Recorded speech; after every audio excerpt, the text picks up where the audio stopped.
recording. Put settings. Create.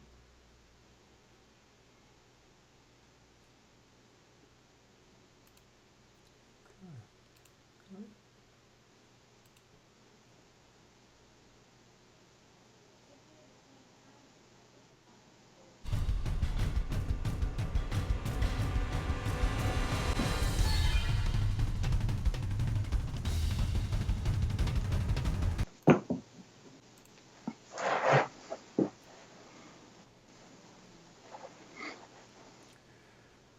Hi guys, Alan Taddei for TDI Media here with Nigel Edwards, acting chairman of the ABkC and chairman of the Trent Valley Kart Club. You'll all know really well. Nigel, just check we can hear you okay? Yeah, good evening, Alan. Yeah, fine, thank you. All good at this end, thank you.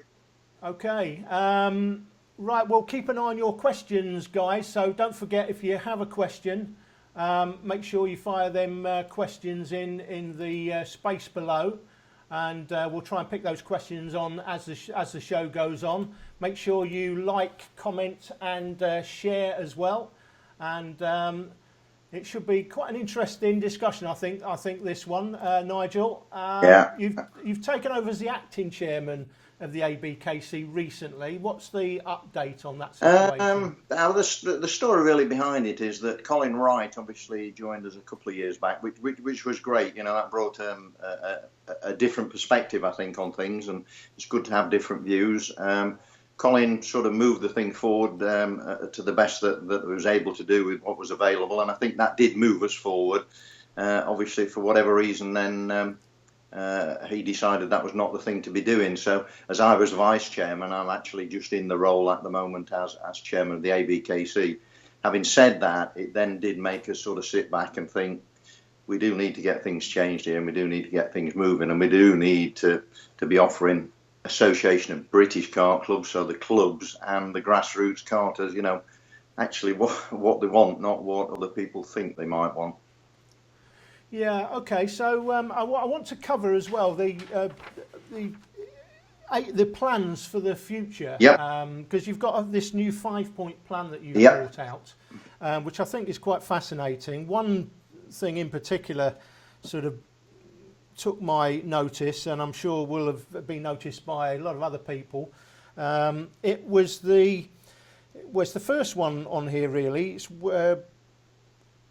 I'm sorry, beg your pardon. No, it's not. It's the simplifying of the regulation and having our own. Yeah, well, the simplifying of the regulations, that's interesting in itself. We'll discuss that. But working more closely in conjunction with IKR organisers and events, that's fascinating to me because I can't see the MSA agreeing to that. but from the ABkC's point of view, what's your thinking on that? And who's going to benefit more, the MSA? No, and I mean, I think again, and people might not say, there is a bit of a misconception that they think. Take an example at the moment. There's talk that a competition secretary should require a license. I think if you speak to most of the respected compsecs, I think they think that's a good thing because it gives them credibility. It gives them something to work with. It gives them a point of contact from the MSA. So if regulations change or whatever, they get all that information. So, but your cynics would say, it's just another way of raising another 20 quid or 25 quid. So there is always that side to it. But back to the non-MSA style or IKR, you know, people tell us there's thousands of karters out there. You know, if you speak to your indoor guys and everybody else, the words are 5 million karters. Well, we know 5 million karters in the country will not all want to do championships, even club racing. They'll want to do their own thing and maybe just stick to indoor. But, you know, I just cannot fail to see that there is a bridge building exercise there somewhere that would offer the opportunity for some of those guys who, you know, yes, sure, you're going to need some resource to do it with and time and obviously the passion to want to take it further than just hobby karting. And if that is the case, then that's really where I think we should be building the bridges. You know, we shouldn't be turning it back on these people. I understand they have their own business. I understand they have, you know, finances to meet. You know, there's a lot of implications that, and sure, they're not going to just turn over. Yeah, you can have all our customer base and let them go with you. And clearly, we probably haven't got a good enough product to do that either. So until we can make that a better and attractive package, we're not going to attract those people, which we're not particularly doing very well at the moment at. But there's no reason, within that audience, there are going to be people who want to come and race, let's call it MSA, let's call it more professional, whatever you want to call it, at that level, there will be people. And that's where I see we should be, trying to encourage. Okay, yeah, it's an interesting one, and I suppose part of my original question is, who do you think is going to benefit more from that, IKR or MSA? In the big picture, it's karting, isn't it? It's karting that should benefit, really. Sure, sure. If another 50, 100 people go MSA racing, let's be fair about it. 100 people going karting extra to what we've got now is not going to benefit the MSA. Sure, there's going to be a few more club members. Yeah, there's sure going to be a few more licenses. What really would make a difference is, having 500 or 1,000 more people who want to actually do that. Yes, there would be some benefit. Whether that would be, encouragement to the people. But I'll say we've got to have a product that fits the bill. We've talked about the regulations and trying to simplify those, particularly for the people who want to come across and give it a go. But we realise it's not for everybody. Not everybody wants that, regimented way of going about the karting. Yeah, and I agree. I mean, I think, I remember back, 10, 15 years ago, the numbers in karting were, I think, around about 6,500. Yep. We were talking earlier, and you were saying that the numbers are down year on year on year, and we're expecting them to be down again last year to around about 3,400, I think it is. I'll give you the number, Alan. I'll give you the latest update, and this is a bit of fact. 3,508, 3,508, but it is down, you're quite right, about 140 on the year previous. And that slide has got to be stopped. It's got to be stopped. Yeah, my view is that the MSA, I've said this before in previous shows, I don't like to keep harking on, but I think it is important. I think the MSA need to have a plan in place which doubles the numbers in karting in a 2-year period. And that needs to be pretty radical. Now, I've said what my plan is, which is they need to give the licenses away for a period of 2 years.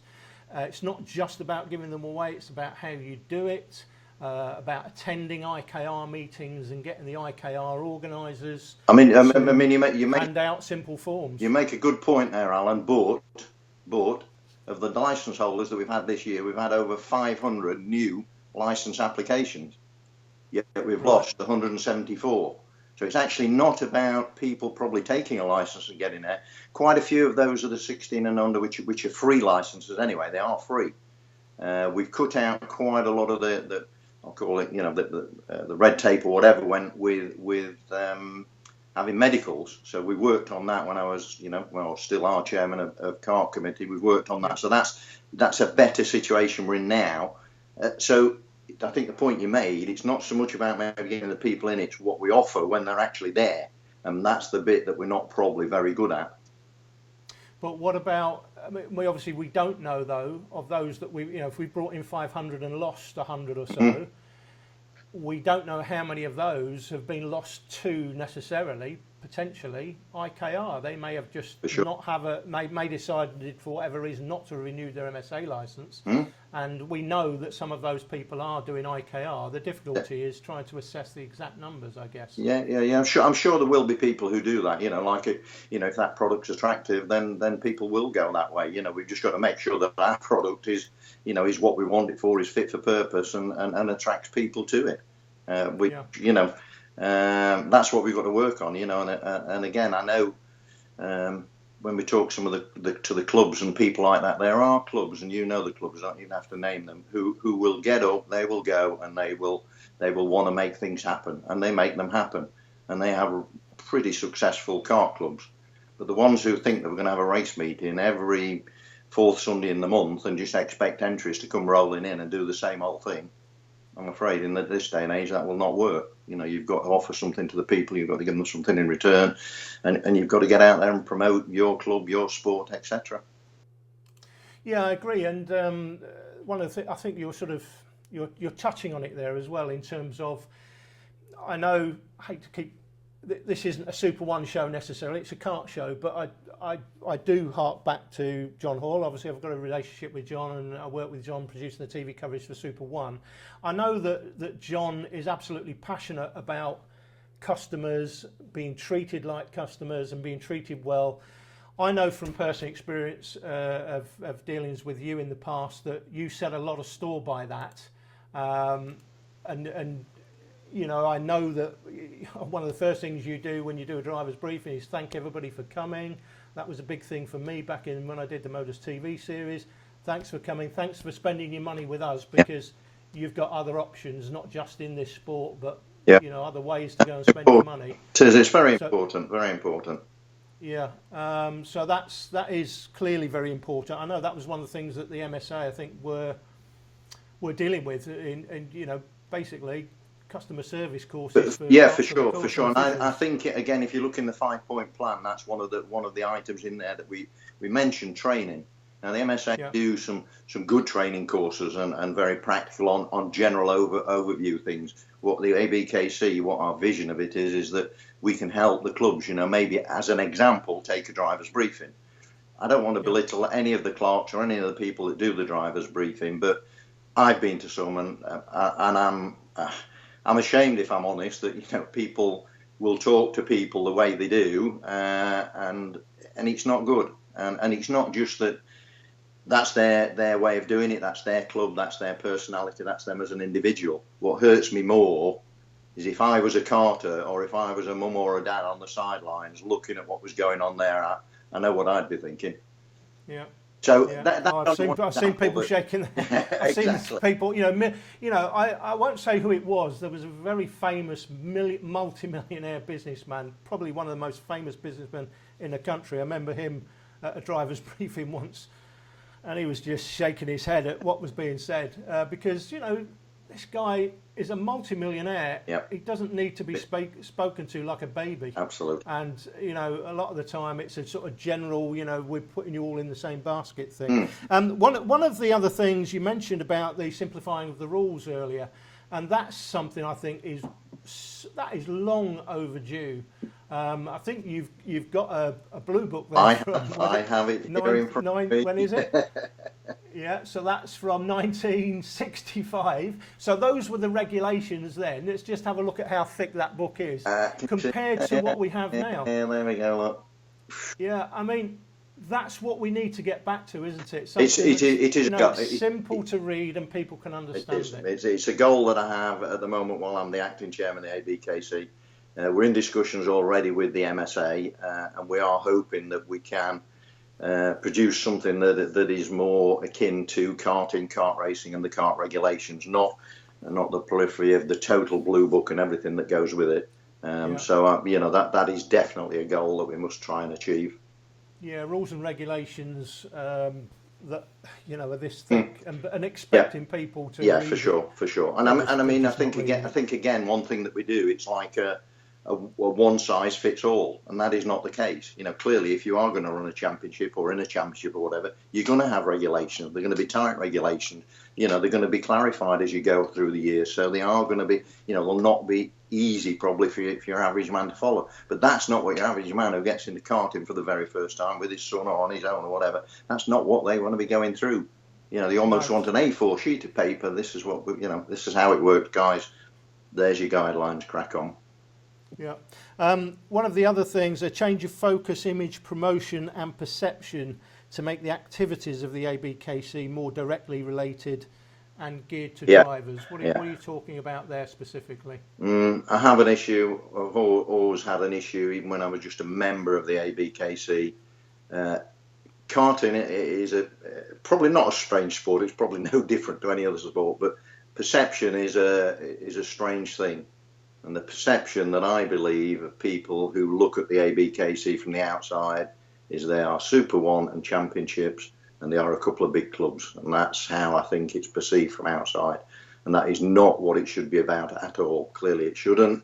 So for me, involving championships, which has a history, we know it goes back 8 years, 9 years, 10 years, when the MSA probably weren't interested at all in it.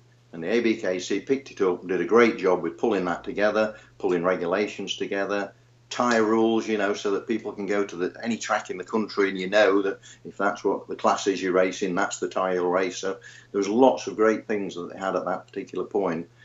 But it got, I believe, too heavily involved in one area, and I think although it should have maybe some say and some help and direction towards a championship, it's not the first goal of the ABkC. It should be the 30 odd clubs that we've got in the UK. We should be looking after them, and we should be looking after those customers that we've got or that we're trying to attract. Championships is not a priority, and what happens with the pyramid is completely the wrong way round. We've got it all at the top. We have a book for all of that sort of thing, and that's brilliant, for 3,500 people, or certainly a majority of them. But, if you want to encourage more, it can't continue. Yep. That can't continue. And on that subject, you're talking about the development of a new range of low-cost championships aimed specifically at club-level racing, with emphasis on fresh new formats to meet driver demand and maximise support to the kart clubs. I've long since thought that doing a club-based series of events based at clubs. I mean, I can go back and thinking about the Motors TV series years ago when it first ran as an MSA series. That was obviously only based at Wigan. It ran as a national championship. Yeah. In fact, arguably one of the first of the IKR events, and everyone knows the sort of history. I've gone into the history of what happened there and why IKR events are about now, because of the money I spent on lawyers, and I can still quote the case law verbatim in terms of what was going on at the time, what the MSA was trying to stop me doing, and in the end that didn't happen, and it sort of almost allowed the IKR to develop as a sort of backdoor consequence to that.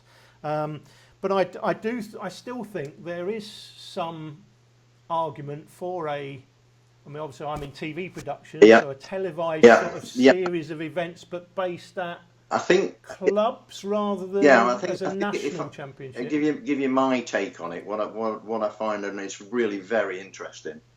If you take Italy as an example, you go to Italy, and we're all concerned about 3,500 licence holders.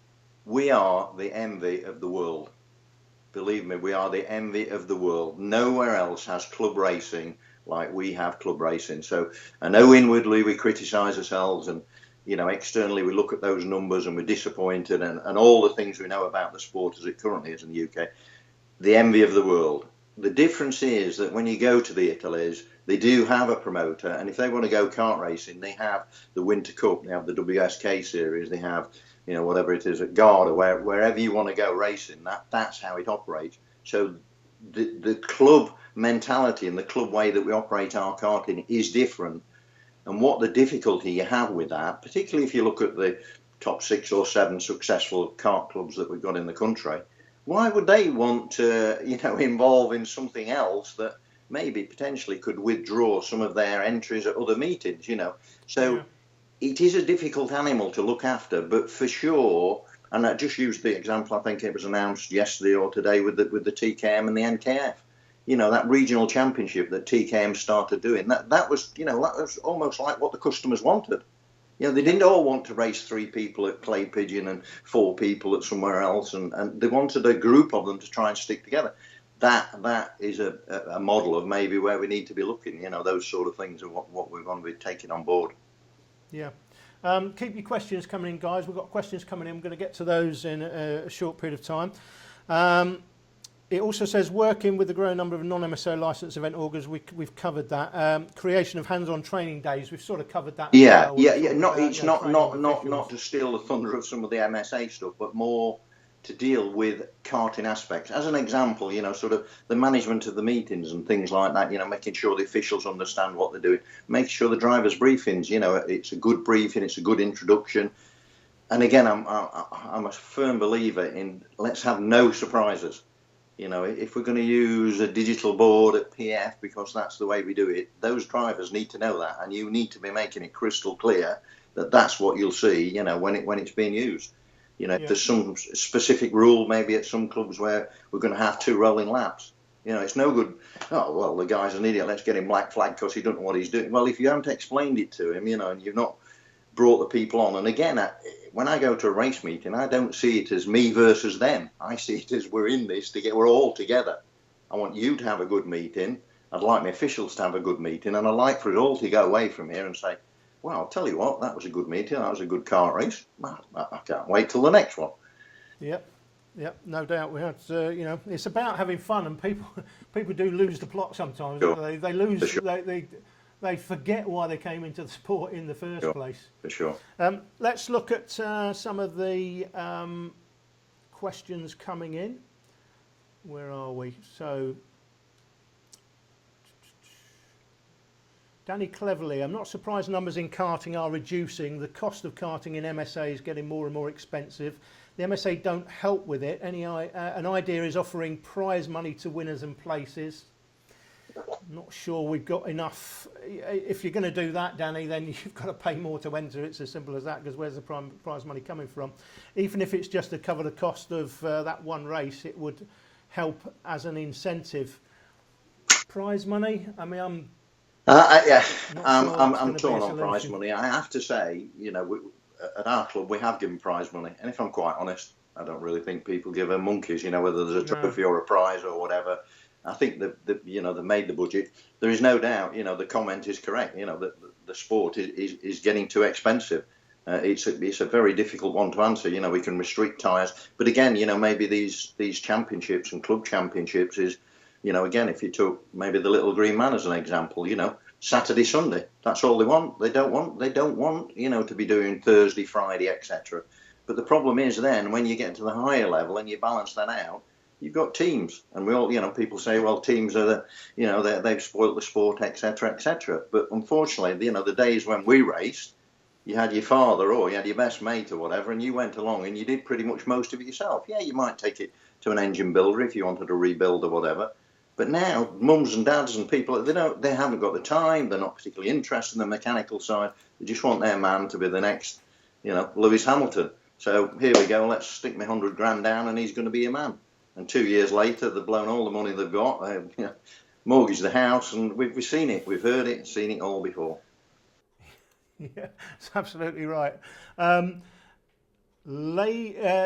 Jess Maund, what do you think people would like to have to come to clubs? I guess he's asking there.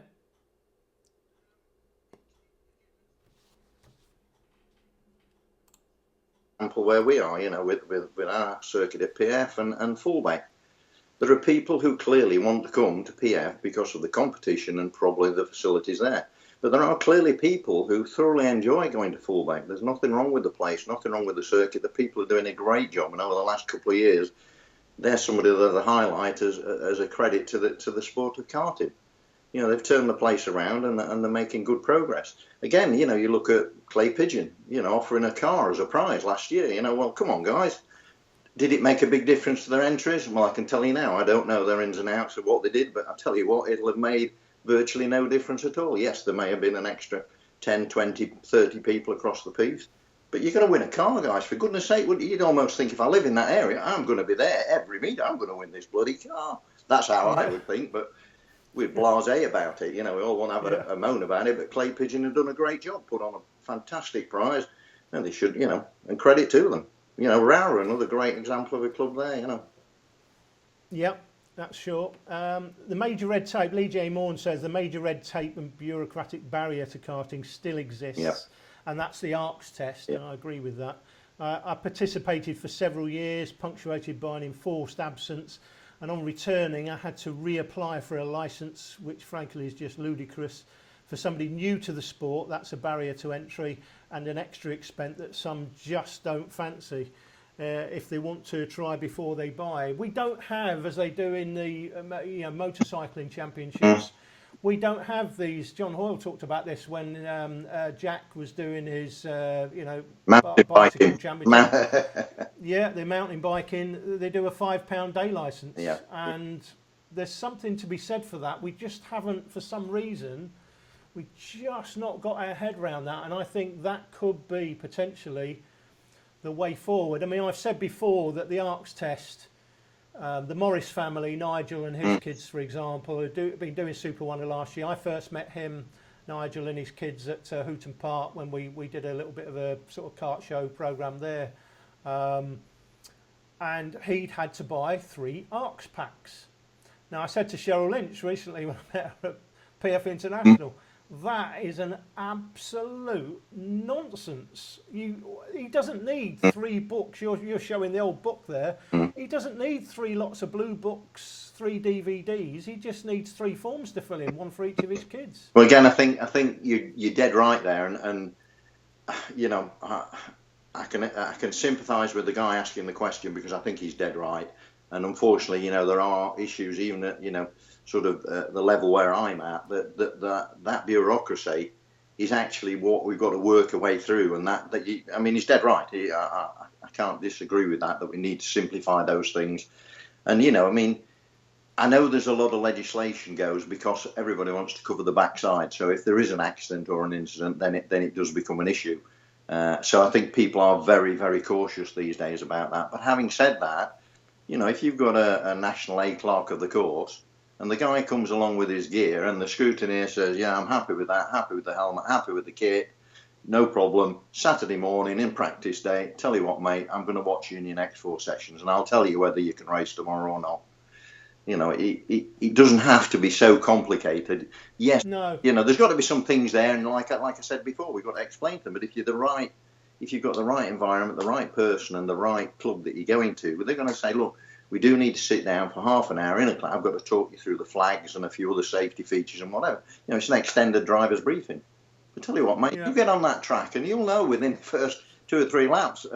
Tell you what, my friend, you just need to just go and do a little bit more practice, or you'll say, well, that's pretty good, man. You know, it's that sort of thing, I think, and quite rightly, like the guy says, you know, 3 blue books, 3 whatever. It's the way the system works, and it's not in this day and age. It's not good enough. It isn't good enough. No, it's absolutely right. Ollie Westover is building you up, Nigel. He says Nigel is the voice of reason for karting. I'm sure Nigel thanks you, Ollie, for that. Thank you. No, thank you. Mark Rose says Nigel is the voice of UK karting, the man, and we are karters. We need to work together. And I like that. I like that philosophy as well. You know, and I think we touched on it a little bit earlier in the show that. We are all in it together, you know. And there's no point. Yeah, some things go wrong, some things are not perfect, some things are not what we want. But you know, I've done the sport as you've seen since I started racing when I was 13 in 1964, and I've raced karts for 20 years. I've raced cars for 10 years, and I've done my officialing in whatever the interim time is of that. And it just hurts me. It's my sport, and I love the sport, but it just hurts me when I go on internets, websites, and of course, you know, the media these days, it's how it works, isn't it? You know, and it hurts. And you know, I mean, okay, you know, hopefully as an official, yeah, you get abuse and you get comments. But again, you know, you're as big or small as you want to be, and you stand and fall by your decision. I've not got everything right, you know, but again, you just need to be open about it and say, guys, it was a mistake. You know, we shouldn't have done that. All I can do, it's done now. Let's just put it behind us and move on. You know, you can imagine, can't you? You know, next day on the Facebook or whatever. But you know, but I don't mind anybody coming to me or you know whatever, writing me emails, whatever, and saying, "Tell you what, Nigel, that was a load of fine, and the reasons were this, this, and this."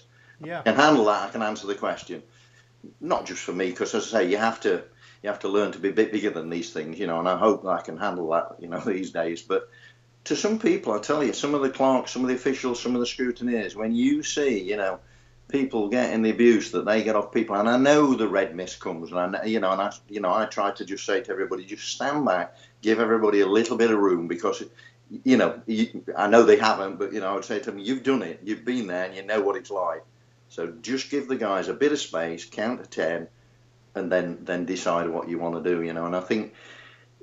You know, you've got to have that empathy with the people, but I just wish that as a sport, you're quite right, we could all be sort of singing similar hymn book. It'd not be the same, obviously, but something similar, so that we are all channeled in the same direction.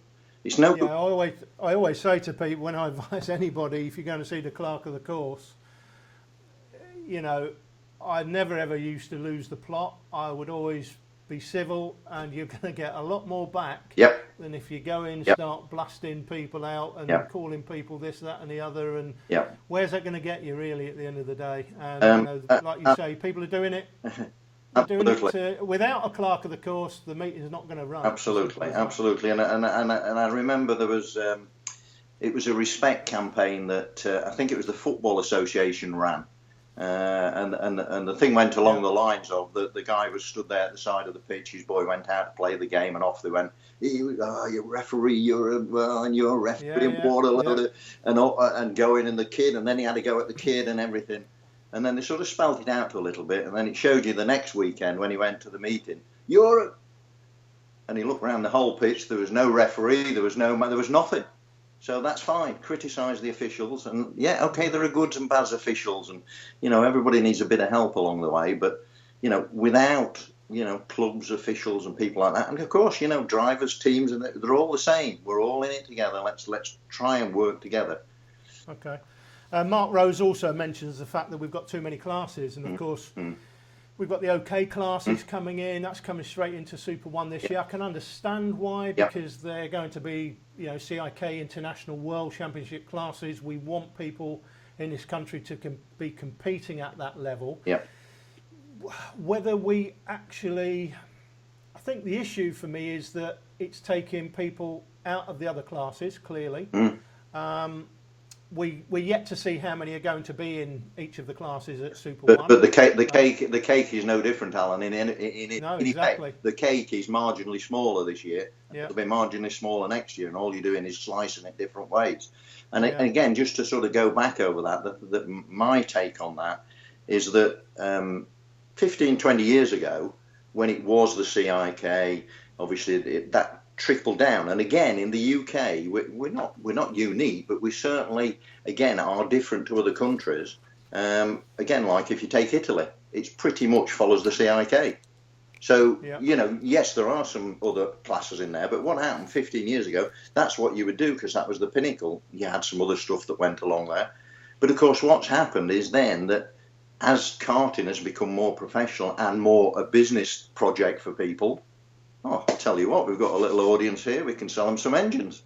So, of course, but what happened was that those people that came and did that are not with the club mentality or the commission mentality or the committee mentality. They were businessmen, and they came with the product that they knew they could sell, and they put it in a package that sold. They're not idiots, that's why it's successful. And that's, we're in a bit of a dilemma, that those people will always want to push harder. And to be fair, again, if you look at some of the championships and that, and again, that's why I don't really criticise too heavily teams and people like that. They're there for a business. There is a place for most people. It's just we need more karters. The clubs need more grassroots people. The bigger clubs, and the championships need some people. We just need more people. The pyramid's the wrong way around.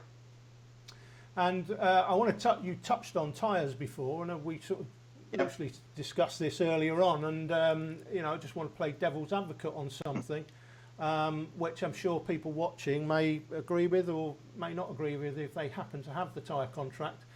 And it's this question: why do we have a situation where the MSA issues tyre contracts to individuals and businesses, and effectively sets up a monopoly for those particular tyres in that particular class? I can understand why you might say, well, we get consistency of supply and there's always enough tyres in the country, but where we're paying, and we seem to be paying, correct me if I'm wrong, because I know you do a lot throughout Europe, and this is just what I've been fed back from people that do race in Europe, that we seem to be, it's not just tyres, it's everything we in this country. These days, if it's $199 in America, we seem to be getting charged 199 quid for some reason. But there seems to be a case that we are paying, even if it's, and bear in mind, tyres are one of the big expenses in karting. 100 odd quid for a set of tyres, and if you want to put a set on for a practice day, there's 200 odd quid. That outstrips by a mile your entry fees, doesn't it? For, you know, if you're going to pay, Absolutely. what Trent Valley say 60 quid to enter, probably one of the higher entry fees, but you can understand why. It's the best facility in the country. You should be paying more. It's as simple as that. But if you're paying 60 quid to enter, but you're going to have 2 lots of tyres and you might spend 250 quid on tyres. So it's a massive amount of money. Why do we have a situation where people are being given a monopoly? Again, if you go back in the history of the thing, how it's evolved, it's back to the fact that if we took Rotax as an example, they came along and pretty much in their era almost saved karting in the UK, you know, and probably around the world. So they came with a product, they've got a business model, and it's a bit like you selling Mercedes. If Mercedes, you know, and you're the agent for Mercedes, you don't put them in your garage and say, oh, by the way, we're in Bridgestone. No, you don't. Michelin is our preferred supplier on the tyre, blah, blah, blah, and you do the deal. So it's all become part of a business deal, and I can understand how that happens, but I can also understand then that people think, hey, this is a monopoly. You might be right. There may be some increase in the prices here, but you're quite right. You know, people have to stock these tyres, they have to prepare for them. I know sometimes, you know, if it goes belly up as well, you know what I mean. If you end up with there can be a lot of issues with that. The other thing that again, and I'll just sort of wind the clock back to some years ago, when people did bring them in, it was a nightmare because, they've got some tyres in Belgium. Tell you what, they're bloody quick, you know, get them in, like, and they've got them on the gun. Before you know who they are, 2 guys are absolutely trouncing the people at the circuit. Right. You know, if that happened now, you'd be straight back to the supplier, and you know, and I said, well, you know. Okay, so I understand that's, you know, consistency of supply, but just playing devil's advocate then. Yep. Why one person? Why one company? Why not, okay, the Rotax tyres are going to be those tyres, or X30 are going to be those tyres. Yeah. And here are these 2 companies that will bring them in, and at least there's some degree of, you know, this month we've got a discount on. Yes. And, you know, But there's some sort of competitive nature in the tyre supply, and maybe, you know, we can trim 10 quid, 15 quid off a set of tyres, maybe. Yeah. Well, I mean, that I suppose you could just say, a thought. Yeah, maybe more. Yeah, you could say that, I guess, with the people. Again, if you took, I'll just use the Rotax thing, but when they had their dealers and the agents around you, and they had the tyres and they supplied them, but they supplied them at that same price. But again, you could turn around and say, well, see that straight away. I mean, I don't want to get government departments involved, but that is illegal. You are not allowed, as far, maybe I'm wrong, but I'm sure there might be some Stephanie Visconti, I think she's a lawyer, she might put me right. Having a fixed price amongst, you know, everybody, but you have to charge that price.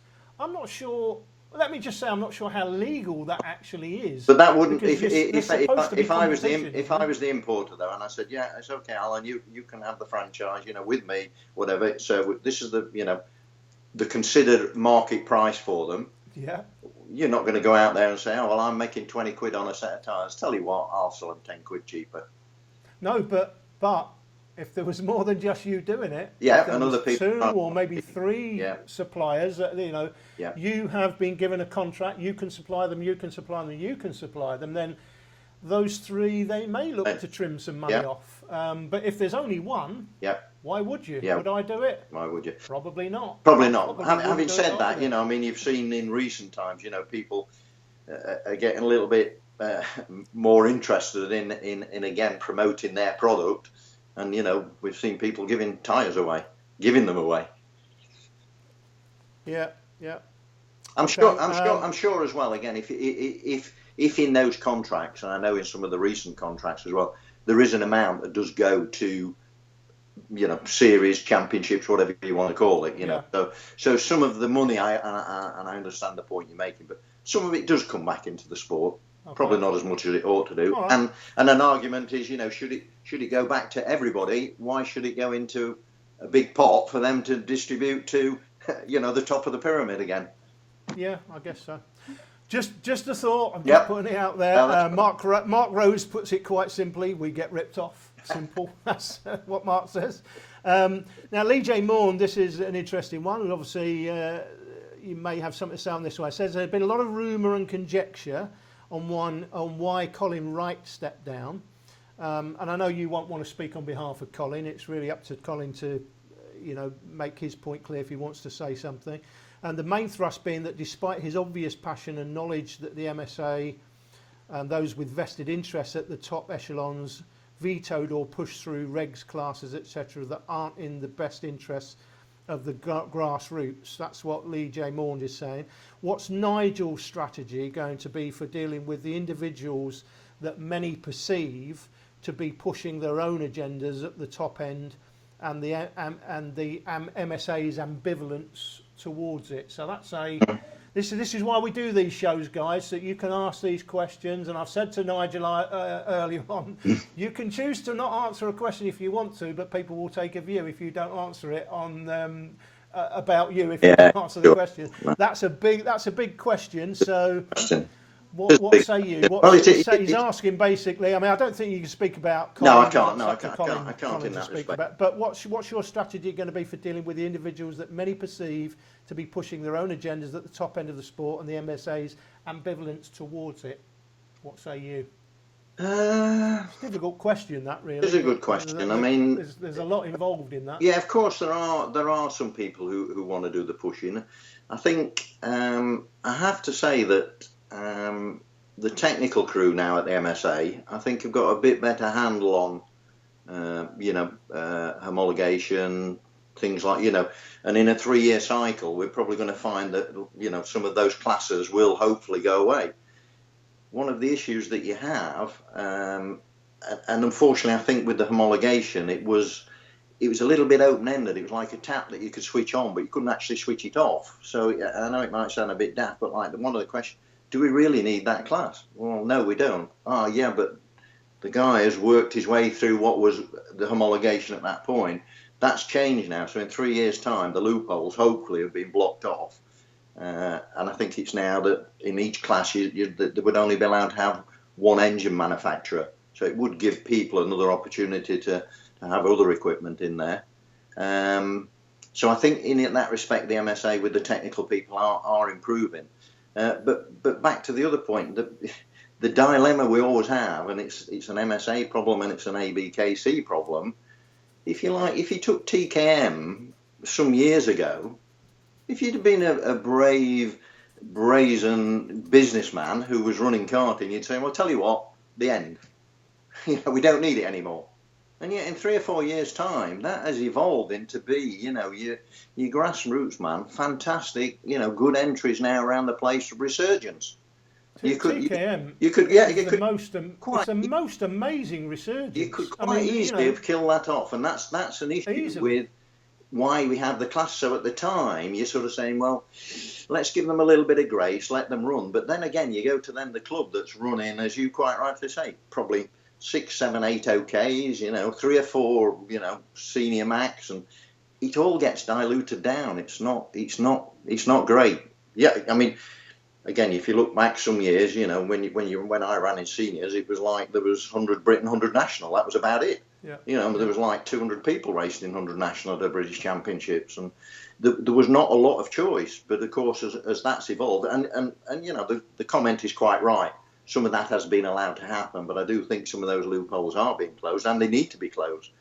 But if we were sat here now and we were talking to the people that are either listening to the show or out there, we want a clean sheet of paper. Well, that's fine. We'll have a cadet class, we'll have a junior class, and we'll have a senior class. We'd love it. We'd all love to do that. But karting would be dead next week, It would never, ever happen because of the commercial That's interest. The world we're in. No doubt about it. I mean, it's interesting, the resurgence at Super 1 of TKM. Yeah. And you look at why, and the interesting thing, there's got to be some sort of blueprint there, hasn't there, for karting? In that, they change. What did they change? You talked about it earlier on, that Saturday and Sunday racing. I remember interviewing Martin Hines the year before he died at PF International, and Martin was saying, how would you cure some of the ills? One of the things he said was, well, I'd get back to weekend racing. He said, why do we need to turn up on a Thursday, have kids out of school Thursday afternoon, have a day off on Friday, and then, you're practicing Friday and then you're Saturday and Sunday. Yep. He said, it's a complete and utter nonsense, Martin said back in the day. And you sort of touched on it earlier. And obviously with TKM, there's a few changes that have been made, one of which is no Fridays. It's just Saturday and Sunday, and that makes it. That meant in something like TCM Extreme, where you've got the people that are sort of 17, 18, 19, 20, who are starting they're working. They're at university or they've got a job or whatever they're doing. Yeah, they can't have a Friday off. They can't go and get a job and say, oh, by the way, I need sort of 8 Fridays off this year because I'm doing the Super 1 British Karting Championships. So it's fascinating the changes that have been made, you know, making it simpler, weekend only, one set of tyres. Your practice tyres, I think, have got to be your tyres from the previous round. Yeah, no, it's good and stuff. To go from 9 drivers to 53 registrations in over 1 year to the next, when we all thought, I thought, well, it's over. TKM is over. But Alan and John sat down, they came up, they listened to what people wanted, they put this proposal together. And I think this year we've got, I mean, last year was great. We had 53 reg, I think, for TKM Extreme. We're approaching 50 now in TKM Extreme. And we're approaching a full grid of juniors even. Now that's fascinating because it means that we've got cadets coming into TKM, the junior TKM. Last year, I think we had about a grid of 19. We're already at around 30. It's going to be a full grid. No, it is. It is a good model to look at, you know, and they've certainly come up with some good ideas. And as I say, you know, their regional championship, which they're going to incorporate with NKF this year, is another good way of going about it. You know, it gives people a little bit more incentive, a little bit of a feel of championships without, you know, doing a full-blown championship. So, no, there's lots of good things that we need to look at like that. Okay, Mark Rose is getting fully involved. Mark, thank you for all your comments. My view, most of the people at the CIK and the MSA are not real karters and don't care about our sport. Nigel does. Now, I've sort of mentioned before that the MSA, I'm going to ask you this question. They won't like it, but I'll ask you the question anyway. The MSA, I've long since said the MSA have a conflict of interest with our sport. When you're promoting 14-year-olds to go car racing, instead of staying in karting until they're 18, or your friend Paul Fletcher there will say forever, he doesn't want them to leave at all. Yeah. Well, I think we're probably a little bit more realistic and knowing that, you know, for some people it is a stepping stone, but you don't need to step out of karts. No. You know, get into KZ1. You have more of a buzz at less money at KZ1. Don't get me started on we can't race at PF from KZ1. No, but Paul Fletcher this year, I mean, do every year. Yeah, you are right. You know, and the comment is a good point. But again, just look at the big picture and what happened. Whenever it happened, BMW came along and wanted to run 15-year-olds in a single-seater BMW Championship. They got the rubber stamp from the FIA in however they did that. All of the affiliations around the world are affiliated to the FIA. So, of course, you know, it's a bit like being part of the government, you know, and if the Labour are in and you're a Labourer, then you have to follow pretty much, you know, the general overall regime. Yes, of course, you can fight various bits and pieces. So that's what started the rot. So then that was at 15-year-olds. Since then, we've been downhill ever since. And, of course, we're getting more and more involved in that. The ages are coming down even more because everybody wants a slice of the action. You know, so now if you go to the continent, it's mini class. You know, if they run one of their championships, there's 90, 100 mini drivers there, you know, youngsters, real youngsters. And, you know, the same's going to happen here, isn't it? You know, everybody's looking at Bambino and, you know, the interest in Bambino. And, oh, we need to get hold of them kids, you know. I mean, it is concerning how the whole spectrum is dropping down the age group. Okay, so here's the question then, the big question of the day, which was actually asked by somebody, I think, last week with Ken Potter. But I'll ask you the same question. Somebody asked the question, do as a sport we need the MSA?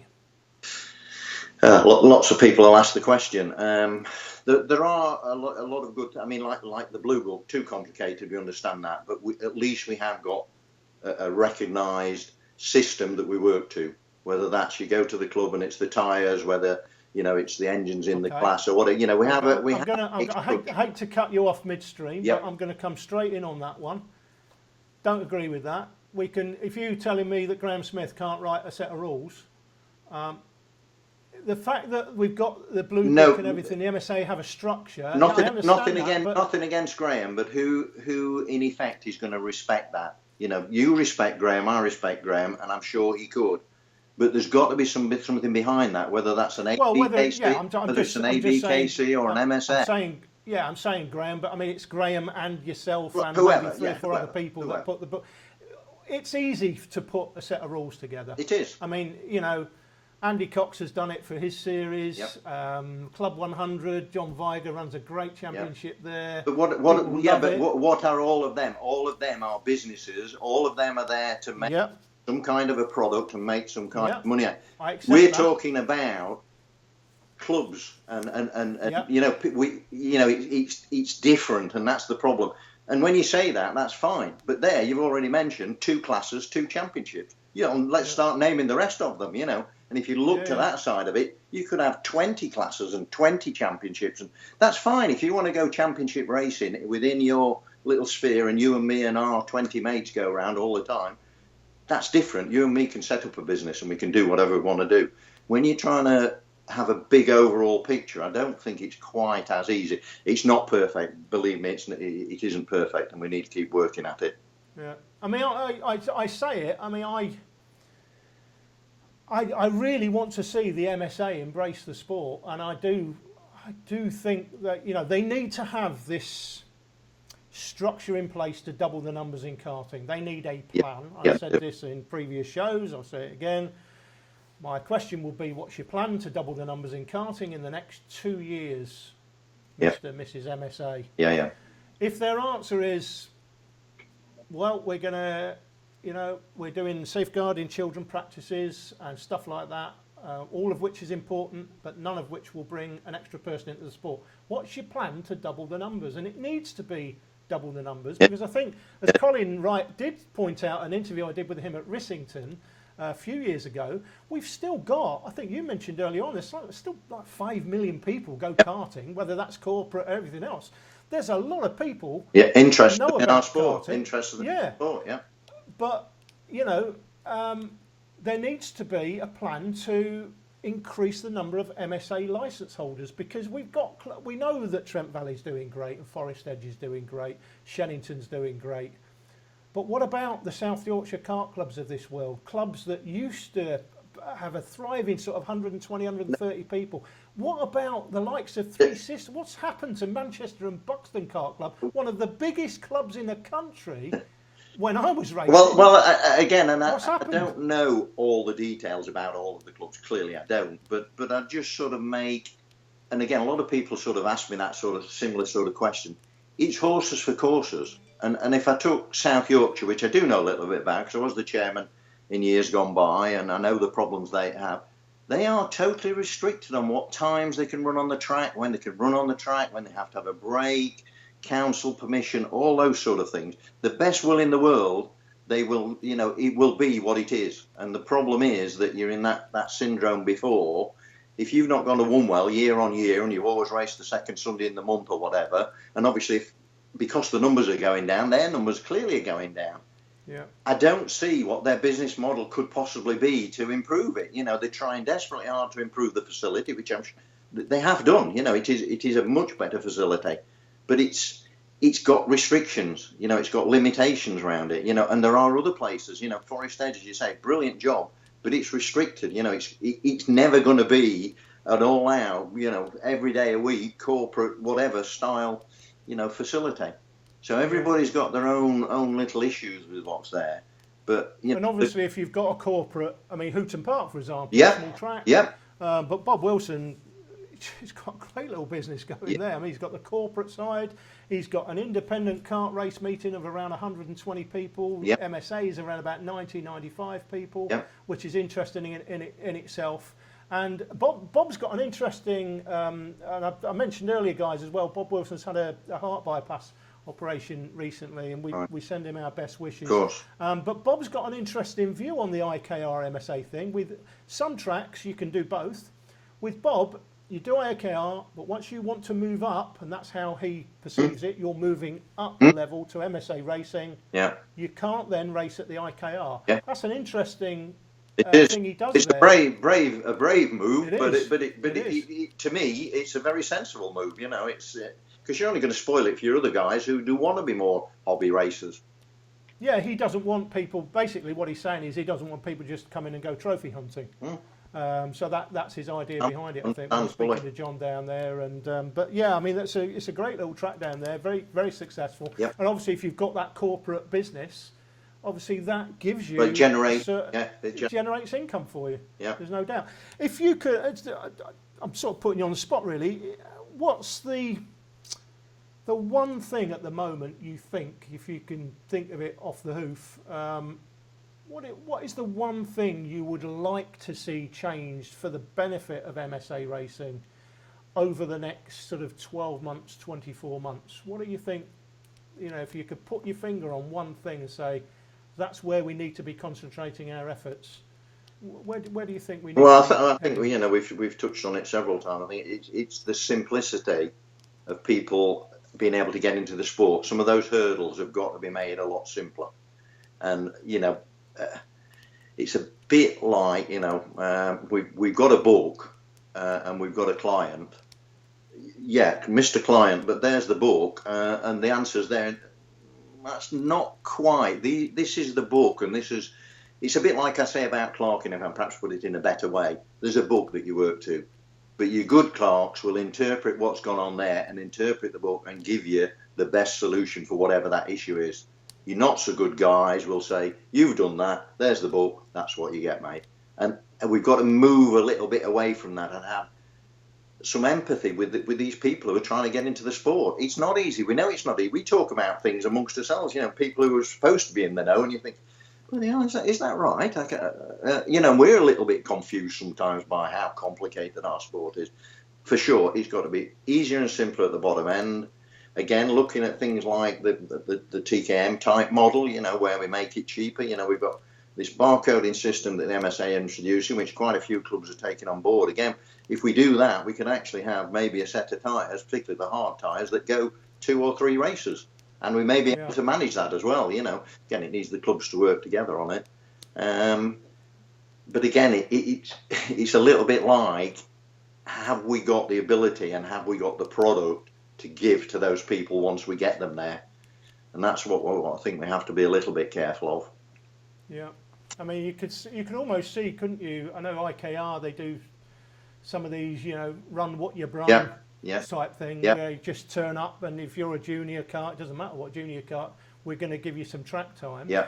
You could argue that there's, within, you were talking about MSA IKR working closely. That's a possible where you just have a junior class, a cadet class, which is maybe less about racing and more about just setting a grid up and not worrying too much about giving trophies out. I mean, you've time at an MSA. Yeah, you've in effect now you've actually got Libra. Libra still exists in the kart book. And so does Clubman. Clubman's the same thing, but probably with lesser power. But it is pretty much that's the regulation for junior. That's the regulation for senior in a way. But I know, I can hear John Oyle. We've talked about this numerous times. Yeah, but of course, what you're doing now is specifying it's that, and that. And then you can bring all them together. You should, like you just said, make it more open house. It's any engine that fits in that bill. Any kid that's 13 to 16 goes in that junior class, and the chassis's got to be whatever. And there's got to be some mileage in that, hasn't there? Somewhere there's got to be. Yeah, I think so, and I think and that's the way you could potentially run an MSA IKR meeting, and at the IK you might have an IKR. I mean, it would be difficult somewhere like Trent Valley, obviously, because you've got so many people there anyway. Different story. Yeah, but for some of the smaller clubs where you might have a cadet class with 12 people bring cadet karts, doesn't matter what the engine is, as long as it's a cadet engine or a junior engine. Yeah. And they don't need a license, they just pay a £5 license fee on the day. Maybe it runs under a different insurance bracket. That's insurance is easy to sort out. People, I know when I did the Motors TV series, they thought, you never get insurance. Absolute nonsense. I mean, it's easy to get. You can easily cover that so that when they're on track, it's not under the MSA permit. And then when they come off track and the next lot go on, you can either be under an MSA permit if it's an MSA class, and not under an MSA permit if not. That's one way. Sure. I'm sure there are ways. Working together. There are ways. Yes, of course. Of course there are. Yeah. Okay. Sean Griffiths says affordability. Ashley Jane Edwards says, can you really see a junior OK and a junior TKM on the same track? It's not just age and the speeds are so different. Junior OK and which other class? Well, he's saying a junior OK and a junior TKM. Oh, right, okay. Well, I think they already do that at IKR events, don't they? Yeah, well, they would do. I mean, in that philosophy, you would do it at IKR, and they wouldn't complain about it. But in our MSA racing, they would. Those people who are on the ticket, exactly. They would complain. They're not happy with that. Yeah. And I understand the reason why. But so why wouldn't you complain when you're IKR? I mean, ask the question. Ask the guy the question. Why, you know, why is that a problem in MSA racing, but it isn't in IKR racing? Yeah. As a clerk of the course, let me ask you this, because I asked this Ken Potter last week. How frustrating can it be for you when you have a set level of penalties that in a circumstance you may have to issue that penalty because it's a mandatory penalty? How frustrating can that be for you as a clerk of the course, mandatory penalties that you think, oh, you know what, in this case I'd really like to give him a 3-place penalty, but I have to give him 10 places or I have to dock him a lot? Heavily involved in this one, and the reason why is because of the disparity of the officials that we have available to us. So of course you would go to your Houghton Park, the guy there would see the same incident that happened at Shennington. The man up there would get a reprimand, the man at Shennington would be excluded. Whoa, hang on a minute, like, what are you talking about? I just was at Shennington last week and I got excluded. This guy's just done this. So the disparity was there, and that was obviously monitored by them. When they saw, you know, they get a report of every meeting, every clerk's decision is sent to the MSA, the steward collects it all together. And when they did some analysis, you found, you know, and again, there are people who probably don't like conflict. So, you know, the easy option is taken. And that's what happened. Yeah. For me, where I was with my clerking, I was hurt. It hurt me to do it. So you telling me now that I've got to... Yes, I am telling you what you're going to have to do. Yeah, but I think I can make a balanced judgment and say, look, that incident there was different to that incident there, and this is why I would do some... So to me, my hands were tied. It was bad news as far as I was concerned. Really bad news. I was upset about the whole thing. In the bigger picture of karting, you've got an A4 bit of paper. You can show you it now that every penalty, that's what you're going to get, mate. Your nose cones off, it's 10 seconds. Yeah. Not Shennington's 3 and Clay's 4 and there. So at least the consistency, and that is, again, it's a big issue, isn't it, when you go round different places. You know, we don't have, again, lots of officials, you know, and some are better than they're bound to be, but it does make it more consistent. I don't like it, but in the bigger picture of karting, I think it has made it a lot fairer across the piece in the UK. And the other question on frustration, and I've sort of mentioned this to you before, how frustrating is it when you see some of the criticism about Trent Valley Kart Club? I know you're the chairman of the club, the clerk of the course there as well.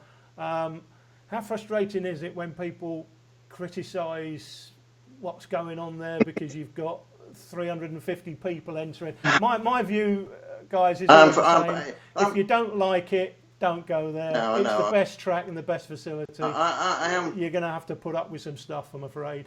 Sure. It does. It actually hurts me because I think it's about karting. It's not about me. It's not about Trent Valley. We know we're very lucky, and I always say that to everybody. We are very lucky that we have that person.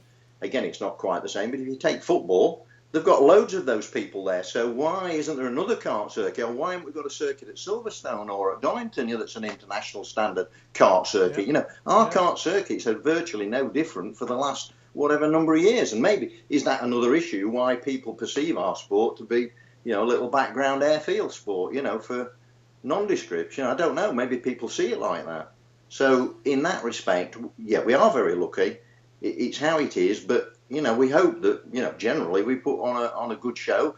Sure, as you rightly made, maybe it does cost you £5 more than somebody else, you know. But again, there's a place for the smaller club and there's a place for our drivers who are starting in the sport. But like any sport, you know, like the football, again, people want to aspire to a premiership, and that's why you have those sort of things, you know. And that's how I just see it. Yeah, indeed.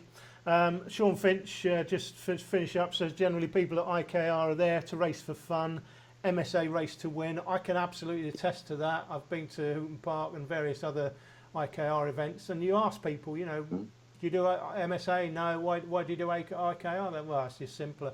I'm just here for some fun. Yeah. And that is really that's the feedback you tend to get. Yeah. Listen, Nigel, thanks very much for your time. We're just about out of time. We're just past 8 o'clock. We try and keep the shows to an hour. Perfect. Appreciate your time. Thanks for all your questions, guys. I'm going to be back here in 2 weeks' time with my colleague Jake Sanson. We're going to be looking at the Super 1 entry lists. We're going to be reading out every single name in every class in the championship, and we're going to give you our ones to watch and who we think are going to win the championship. So till then, we'll see you then. Nigel, thanks very much. Thanks, Alan. Thank you. Appreciate it. Yep. And we'll see you again soon. All together in karting, guys, all together. Thank you. Thanks a lot.